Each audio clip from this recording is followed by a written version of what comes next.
ప్రియమైన దేవుని బిడ్డలారా, దేవాదేవుడు మనందరి కన్న తండ్రి మనల్ని ప్రేమించి మనకు అనుగ్రహించినటువంటి ఈ చక్కనైనటువంటి అమూల్యమైన అవకాశాన్ని బట్టి దేవాది దేవునికి, మొదటిగా తండ్రి అయిన దేవునికి క్రీస్తు ద్వారా కృతజ్ఞతాస్తుతి స్తోత్రాలను చెల్లిస్తూ పరిశుద్ధ దినపు ఆరాధనకు చేరికూడి వచ్చిన ప్రియులైన మీకు అందరికీ ప్రభువైన యేసుక్రీస్తు నామములో శుభాలు, వందనాలని తెలియజేస్తుంటున్నాను. ప్రార్థనలు మనం జ్ఞాపకం చేసుకున్నట్లు, యేసుక్రీస్తు ప్రభుల వారు జన్మించాడు, మానవుడిలాగే ఈ భూమి మీద బ్రతికాడు, మరణించాడు. అనగా ఆయనకు జనన మరణాలు ఉన్నాయి గనుక ఆయన దేవుడు కాదు. ఆయన మానవాతీతుడేమీ కాదు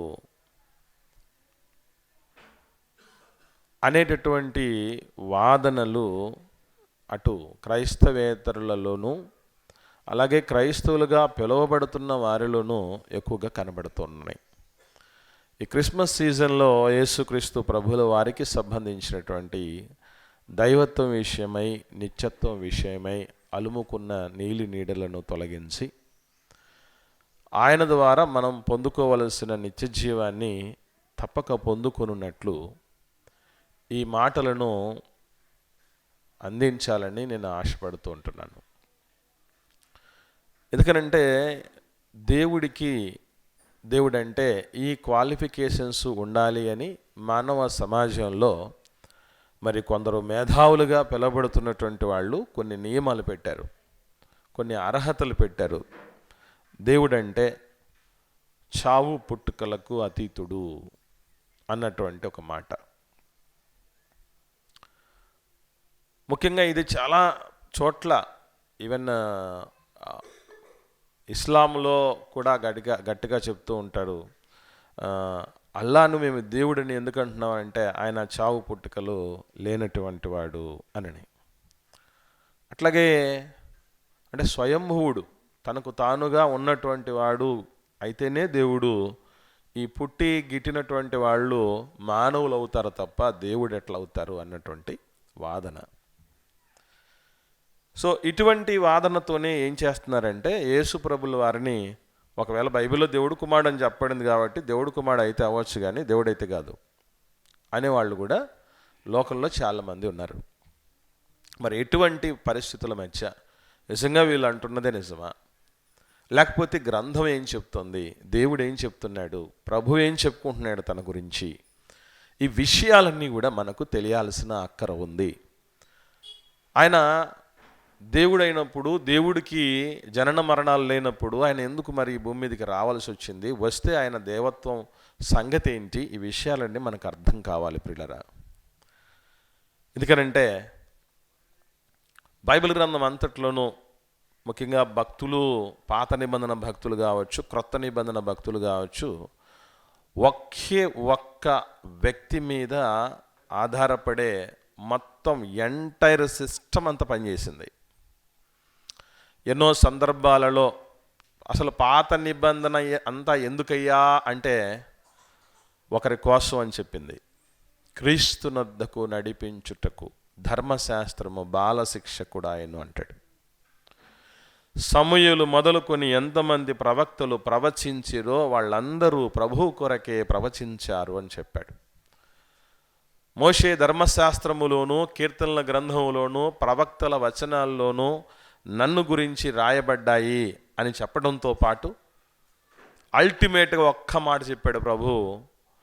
యోహాను సువార్త 5వ అధ్యాయం 39వ వచనంలో, యోహాను సువార్త 5వ అధ్యాయం 39వ వచనంలో ఒక అద్భుతమైనటువంటి మాట ప్రభు చెప్తున్నాడు, చూద్దాం. లేఖనముల యందు మీకు నిత్య జీవము కలదని తలంచుచు వాటిని పరిశోధించుచున్నారు. ఏవి సాక్ష్యం ఇస్తున్నాయట? లేఖనములే క్రీస్తును గూర్చి సాక్ష్యం ఇస్తున్నాయట. అంటే లేఖనాలు అనేవి ఎక్కడైతే ఉన్నాయో అవన్నీ అల్టిమేట్గా ఎక్కడికి తీసుకెళ్ళటానికి, ప్రభు చెంతకు తీసుకెళ్ళటానికి. అపోస్తలులు కూడా మాట్లాడుతూ నా మట్టుకైతే బ్రతుకుట క్రీస్తే, అందరి కొరకు ఒకరు చనిపోయినని అందరూ ఆయన కొరకే జీవించవలెనని అన్నటువంటి మాటలు మనం ఎన్నో చూస్తూ ఉంటాం. సో అటువంటి క్రీస్తు విషయమై, ఆయన దైవత్వం విషయమై వచ్చినటువంటి ఈ సంధించినటువంటి ఈ విషయాలు ఏవైతే ఉన్నాయో, ఆయన జనన మరణాలు కలిగినటువంటి వాడిగా 2000 సంవత్సరాల క్రితం ఈ భూమి మీదకి వచ్చిన వాడిగా ఉన్నాడు గనక, ఆయన చనిపోయాడు గనక దేవుడు కాదు అంటున్నటువంటి పరిస్థితికి మన దగ్గర ఉన్నటువంటి జవాబేంటి? దట్టు ఇంకో విషయం ఏంటంటే, ఆయన జన్మించాడు, ఆయన మరణించాడు అన్నటువంటి విషయం బైబిలే చెప్తుంది, వీళ్ళే కాదు. బైబిల్లో ఉంది, రాయబడిన సంగతులు మత్తయి సువార్తలో రాయబడ్డాయి. ఆ విషయాలు మార్కులో కానీ, సువార్త పత్రికల్లో లూకా సువార్తలో కానీ, యోహాను సువార్తలో కానీ ఎన్నో రీతులుగా దేవదూతలు మాట్లాడుతూ చెప్పారు. అలాగే యేసుప్రభుల వారు కూడా స్వయంగా చెప్పారు. ఎన్నో సందర్భాల్లో కూడా ఉన్నాయి కదా బైబిల్లో. సత్యం గురించి సాక్ష్యం ఇచ్చుటకు నేను పుట్టి తిని అన్నాడు ప్రభు. దావీదు పట్టణం ముందు నేడు రక్షకుడు మీ కొరకు పుట్టి ఉన్నాడు. ఆమె ఒక కుమారుని కనును, కన్యక గర్భవతి కుమారుని కనును. ఇలాంటి మాటలు బైబిల్లో కూడా ఉన్నాయి కదా. అంటే ఆయన పుట్టాడు అన్నటువంటి విషయం నిర్వివాద అంశం కదా, కొత్త నిబంధనలు కూడా రాయబడ్డాయి కదా. ఆయన చనిపోయాడు అనేటటువంటి విషయం ఆయనే స్వయంగా చెప్తాడు కదా, నేను చనిపోతాను అనే విషయాలు. పునరుత్థానం అయిన విషయం ఓకే, కానీ చావు ఉందా లేదా? అది చావు ఉందని చెప్తున్నారు, మరణం ఉంది, పుట్టుక ఉందని బైబిల్లో చెప్తున్నారు, స్వయంగా ప్రభువే చెప్పాడు. దేవుడు కూడా ఏమన్నాడు, నిన్ను కన్నాను అన్న మాటలు కూడా చెప్తున్నాడు. కాబట్టి ఇదిగో ఆయనకు జనన మరణాలు ఉన్నాయని మీ గ్రంథమే, మీరు నమ్ముతున్న గ్రంథమే, మీరు నమ్ముతున్నటువంటి కొత్త నిబంధనలోనే ఉన్నాయి కనుక ఆయన చావు పుట్టుకలకు అతీతుడు కాదు, ఆయన దేవుడు కాదు అన్నటువంటి మాటలు చెప్తున్నారు. ఇటువంటి పరిస్థితుల మధ్య యేసుక్రీస్తు ప్రభుల వారు ఒక అద్భుతమైనటువంటి విషయాన్ని మనతో పంచుకుంటూ వస్తున్నాడు. ఆయన కూడా ఈ ప్రధానమైనటువంటి ప్రశ్న సంధించాడు ఒకనాడు. ఏమని అంటే, ఒకసారి మత్తయి సువార్త చూద్దాం, 22వ అధ్యాయం. మత్తయి సువార్త 22వ అధ్యాయము 42వ వచనం చూద్దాం. మత్తయి సువార్త 22వ అధ్యాయం 42వ వచనం నుండి, క్రీస్తును గురించి మీకేమి తోచుచున్నది? ఆయన ఎవని కుమారుడని అడిగెను. వారు ఆయన దావీదు కుమారుడని చెప్పిరి. ఎందుకంటే మనకు నుంచి ఈవెన్ బైబిల్లో కూడా స్టార్టింగ్ కొత్త నిబంధన గ్రంథం ప్రారంభమయ్యేటప్పుడు కూడా అబ్రహాము కుమారుడగు, దావీదు కుమారుడగు, యేసుక్రీస్తు వంశావళి అనే మాటలు కనబడతాయి. ఈవెన్ ఒక గుడ్డి వ్యక్తి కూడా బాగుపడేటప్పుడు దావీదు కుమారుడా నన్ను కరుణించుము అని అంటారు. ఇలా ఎన్నో విధాలుగా యేసుప్రభు దావీదు కుమారుడు అని చెప్పినటువంటి సందర్భాలు మనం చూస్తూ ఉంటాం. కొన్ని పాటల్లో కూడా ఏమని చూసామనంటే ఓల్డెన్ డేస్లో ఒక పాట ఉండేది. ఏమనంటే, దావీదు తనయ హోసన్న అని. విన్నారా పాట? ముఖ్యంగా మట్టల ఆదివారం అన్నటువంటి ఆ టైంలో పాడతారు. అలాగే ఈ మధ్యకాలం లేటెస్ట్లో ఏముంది, దావీదు కుమారుడా నన్ను దాటిపోకయ్యా, నజరేతు వాడ నన్ను వీడిపోకయ్యా అనే పాటలు ఉన్నాయి.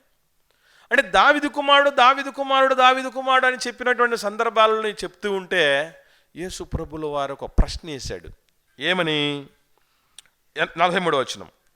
అందుకు ఆయన, అలాగైతే నేను నీ శత్రువులను నీ పాదముల క్రింద ఉంచు వరకు నీవు నా కుడి పార్శ్వమున కూర్చుండమని ప్రభువు నా ప్రభువుతో చెప్పెను అని దావీదు ఆయనను గూర్చి, అంటే ఎవరిని గూర్చి? క్రీస్తును గూర్చి ఏమని చెప్తున్నాడట దావీదు గారు? ప్రభువు అని దేనివల్ల చెప్పాడట?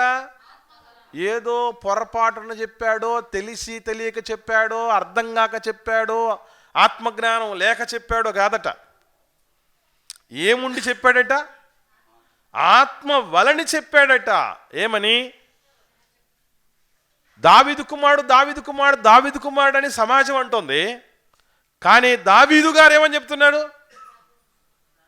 క్రీస్తు నా కుమారుడు కాదు, నా ప్రభువు అని ఆయన సొంత స్టేట్మెంట్. అదేమైనా అది కూడా కాదు, ఆత్మ వలని చెప్పుతున్నాడట.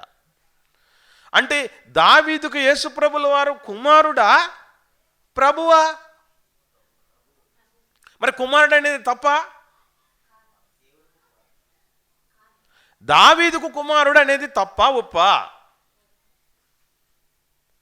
దావీదుకు కుమారుడు అవుతాడు, దావీదుకు ప్రభు అవుతాడు, రెండో అవుతాడు. ఆయన కుమారుడు శరీరం బట్టి అవుతాడు, ప్రభువు ఆత్మను బట్టి, ఉనికిని బట్టి, దైవత్వమును బట్టి అవుతాడు. అందుకే ఈ మాట అడగగానే ఆన్సర్ లేదు. 110వ కీర్తనలో ఈ విషయాలు ఉంటాయి. దావీదు గారు ఆత్మ వల్ల చెప్పినటువంటి సంగతులు ఉన్నాయని చెప్పాడే యేసుప్రభుల వారు. ఆ మాట 110వ కీర్తన ప్రారంభం నుంచి ఉంటుంది. అది మనకు తెలుసు. కిందకు వద్దాం మనం. 45వ వచనం. దావీదు ఆయనను ప్రభువని చెప్పిన ఎడల ఆయన ఎలాగో అతనికి కుమారుడగునని వారిని అడుగగా ఎవరును మారు మాట చెప్పలేకపోయేను, మరియు ఆ దినము నుండి ఎవడును ఆయనను ఒక్క ప్రశ్నయు అడగ తెగింపలేదు. ఈ మధ్యకాలంలో ఒక వ్యక్తి వచ్చాడు ఇస్లాం సోదరుల మధ్య. ఆయన పేరు ఏం పేరంటే జకీర్ నాయక్. ఆయన ఒక ప్రోగ్రామ్ రన్ చేస్తాడు. దాని పేరేంటో తెలుసా? Dare to ask. అంటే తంసపోడు ఆడ తాగడానికి దమ్ముందా అన్నట్టు, ప్రశ్నించటానికి దమ్ముందా అన్నటువంటి రీతిగా వచ్చాడు. ఎవరు? జకీర్ నాయక్. యేసుప్రభుల వారు ఏ రోజో డేర్ టు ఆస్క్ కాదు, డేరే లేకుండా చేశాడు అడగడానికి. ఆయనను ఒక్క ప్రశ్న కూడా అడగ తెగింపలేదు. అంటే ఆయన అడిగిన క్వశ్చన్కు ఆన్సర్ లేదు.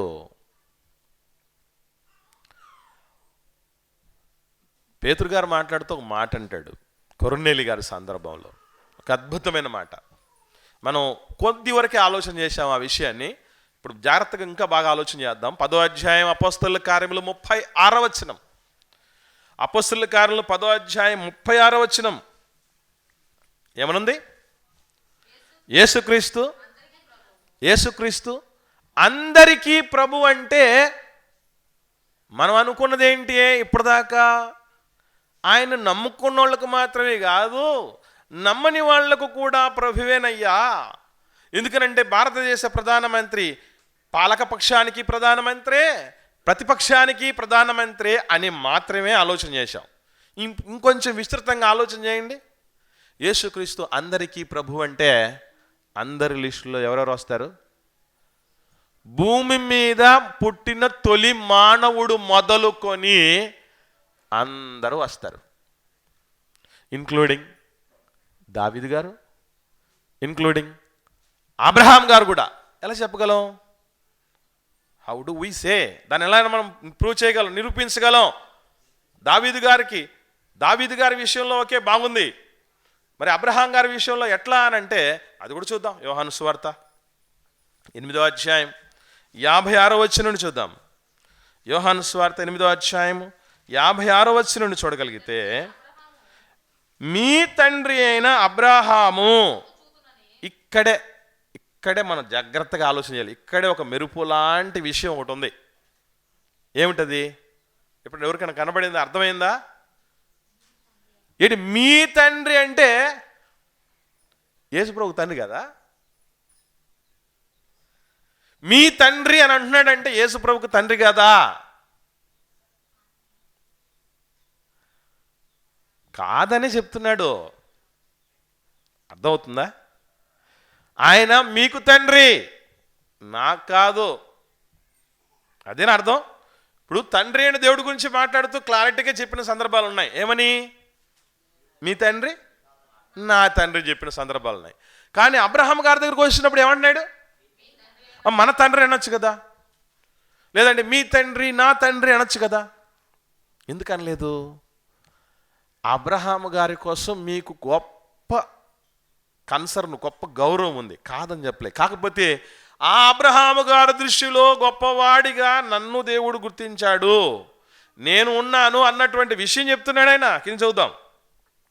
మీ తండ్రి అయిన అబ్రహాము నా దినము చూతునని మిగులు ఆనందించాను, అది చూచి సంతోషించను అనెను. అందుకు యూదులు, నీకు ఇంకను 50 సంవత్సరాలు లేవే, నువ్వు అబ్రహామును చూచితివా అన్నాడా, లేకపోతే ఆయనే నన్ను చూశాడని చెప్పాడా? వీళ్ళకి ఇది కూడా అర్థం కాలే.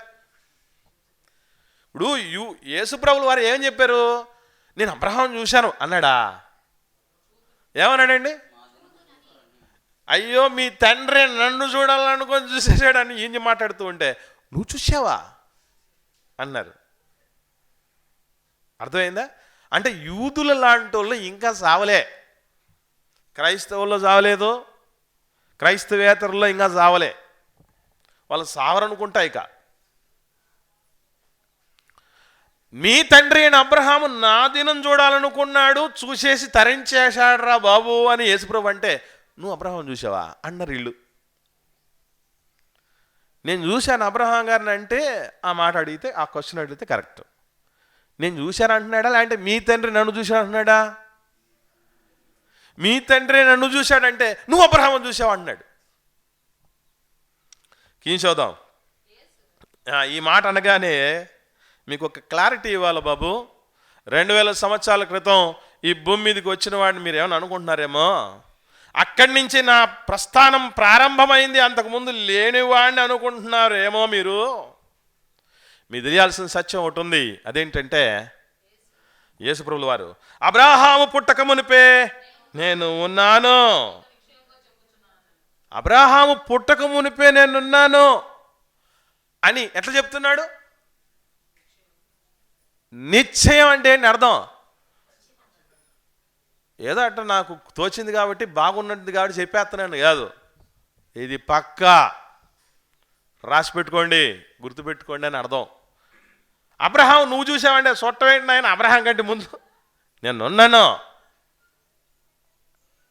అంటే అబ్రహాము గారికి కూడా ఎవరైనా ప్రభువు, మర్చిపోకండి. అబ్రహాము గారికి కూడా ప్రభువీనా, దావీదు గారికి కూడా ప్రభువీనా, అందరికీ ప్రభువీనా.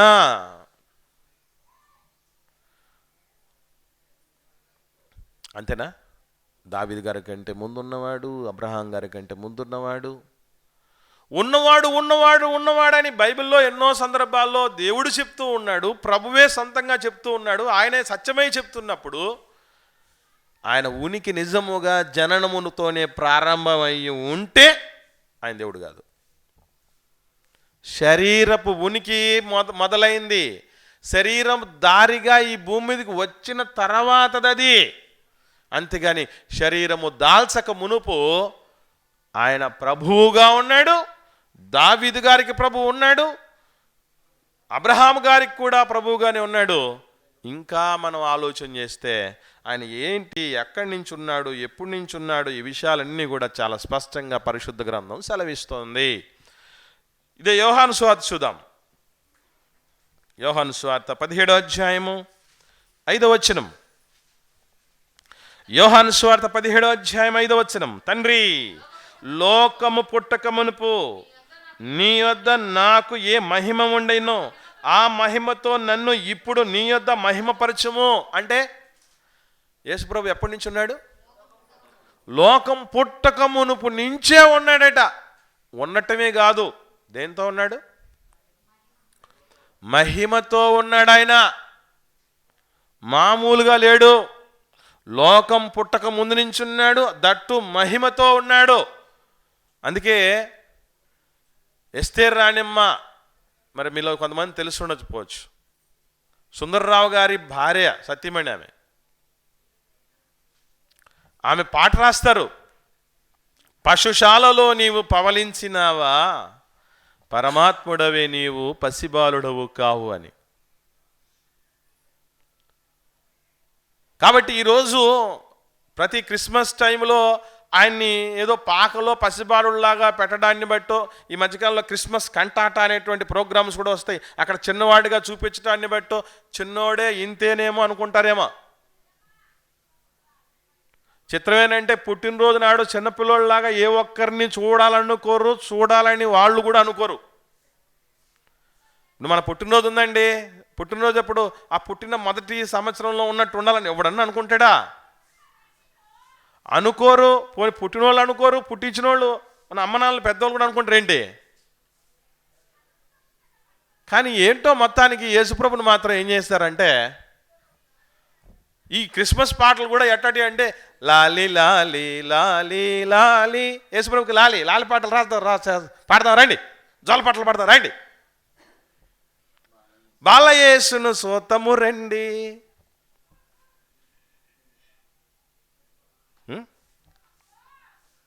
ఏంటో ఇదంతా, ఈ పిచ్చేంటో, ఈ సంగతి ఏంటో మనకి అసలు. దీన్ని చెప్పటం వల్ల, ఇలా చేయడం వల్ల ప్రభువుకు ఉన్నటువంటి ప్రతిష్టను మనం ఏం చేస్తాం అన్నటువంటి స్పృహకు కూడా కోల్పోయి, చిత్రమైన విషయం ఏంటంటే ఇట్లాంటి పాటలకే పెద్ద మిలియన్లు వ్యూస్, ట్రెండింగ్లో ఉండే పాటలు ఎన్ని.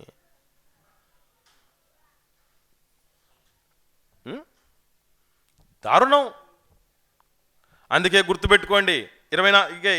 ఇదే కాకుండా ఒకసారి చూద్దాం 24వ వచనం కూడా. యోహాను సువార్త 17వ అధ్యాయం 24వ వచనం. 17వ అధ్యాయం 24వ వచనం. తండ్రి, నేను అక్కడ ఉండును, అక్కడ నీవు నాకు అనుగ్రహించిన వారును నాతో కూడా ఉండవలనని నీవు నాకు అనుగ్రహించిన నా మహిమను వారు చూడాలని కోరుచున్నాను. జగత్ పునాది వేయబడక మునిపే నీవు నన్ను ప్రేమించితివి. అంటే జగత్తుకి పునాదే పడక ముందు ప్రభు ఉన్నాడు, వీళ్ళిద్దరూ ప్రేమించుకుంటున్నారు. తండ్రి కుమారుడు జగత్తు పునాది వేయకబడక ముందే ఉన్నారు, వీళ్ళు ప్రేమించుకుంటున్నారు. అది బైబిల్ చెప్పిన సత్యం. అంటే యేసుప్రభు వారు జననానికి ముందు లేరని మాటల వాదనలు ఈ మధ్యకాలంలో వచ్చేస్తున్నాయి, మర్చిపోకండి. క్రైస్తవంలో భయంకరమైనటువంటి దుర్బోధలు మొదలయ్యాయి, ప్రమాదకరమైన బోధలు మొదలయ్యాయి. ఏమనంటే యేసుప్రభుల వారు మరియ గర్భాన పుట్టక మునుపు అసలు ఉనికిలోనే లేనన్నటువంటి వాళ్ళు ఉన్నారు. దేవుడి మాటకు, దేవుడి సంకల్పానికి ఎదురిల్లినటువంటి వాడు ఎవడో కూడా భూమి మీద బతకచ్చేమో కానీ తర్వాత ఆయన ముందు నిలబడాల్సి వస్తుంది దోషిగా. జాగ్రత్త పడాలి. కాబట్టి ప్రియులరా, యేసుప్రభుల వారు జనన మరణాలు మాత్రమే ఉన్నాయంటే, జననంతో మొదలై ఉంటే మరణంతో అంతమైపోయి ఉంటే ఆయనను దేవుడు కాదు అన్నా ఒప్పుకుంటాం, ఇబ్బంది ఏం లేదు. కానీ ఆయన ఉనికి జననంతో నుంచి ఉన్నది కాదు. అసలు ఒప్పుకోరు. కానీ కొంతమంది, మరియమ్మ గారికి కూడా యేసుప్రభు ఏమవుతాడు? మళ్ళీ అడుగుతున్నా, మరియమ్మ గారికి కూడా యేసుప్రభు ఏమవుతాడు? యోసేపు గారికి కూడా ఏమవుతాడు? 6 నెలల మీద శరీరాన్ని ధరించుకొని వచ్చిన ఏ ఒక్కరికైనా యేసుప్రభుల వారు ప్రభువే. అంతేకాదు, ఆయన లేకపోతే మోక్షమే లేదు. మరణమే శరణము తప్ప మోక్షము లేదు. నా ద్వారానే తండ్రి దగ్గరికి రాగలడు తప్ప ఎవడు తండ్రి దగ్గరికి రాలేడు అని చెప్పి క్లారిటీగా చెప్పాడు. ఎవరన్నా మోషే లేడా, ఏలియా లేడా, వాళ్ళు లేరా, వీళ్ళు లేరా అని అంటే, మోషే ఏలియాలు సైతం నా కోసం ఆలోచన చేసిన వాళ్ళయ్యా, నా రాక కోసం అరులు చాచినటువంటి వాళ్ళు. క్రీస్తు కొరకు మోషే గారు ఏం చేశారని రాయబడిందండి? ఏం రాయబడింది? మోషే గారు, మహానాయకుడు మోషే గారి గురించి చెప్పినటువంటి విషయం మనకు తెలుసు కదా. ఒకసారి చూద్దాం. హెబ్రీయులకు రాసిన పత్రిక 11వ అధ్యాయము. హెబ్రీయులకు రాసిన పత్రిక 11వ అధ్యాయము 24వ వచనం. మోషే పెద్దవాడైనప్పుడు విశ్వాసమును బట్టి ఐగుప్తు ధర్మ కంటే క్రీస్తు విషయమైన నింద. ఇదేంటి, క్రీస్తు ఎక్కడి నుంచి వచ్చాడు? ఇప్పుడు ఈ మధ్యకాలం వచ్చినవాడు కదా, అంతకుముందు అక్కడెక్కడ ఉన్నాడు అంటే, అసలు వాళ్ళని నడిపించినటువంటి, వాళ్ళని బ్రతికించినటువంటి జీవజలముల బండ క్రీస్తట. అర్థమైందా?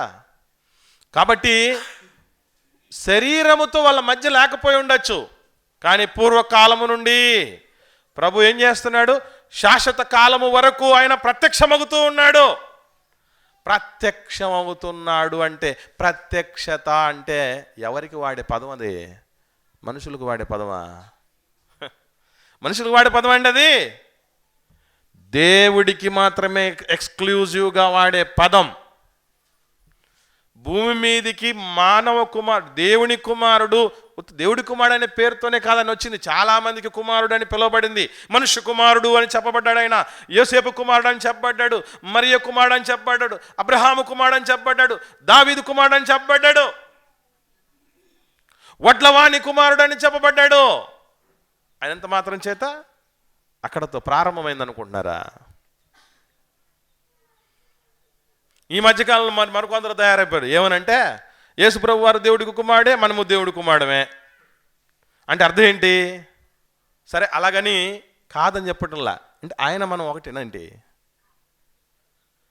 ఆయన సృష్టిని చేశాడు, నువ్వు నేను చేయగలవా? కలిగి ఉన్నది ఏదియో ఆయన లేకుండా చేయలేం, మనమైతే ఏది చేయలేం. అర్థం అవుతుంది తేడా?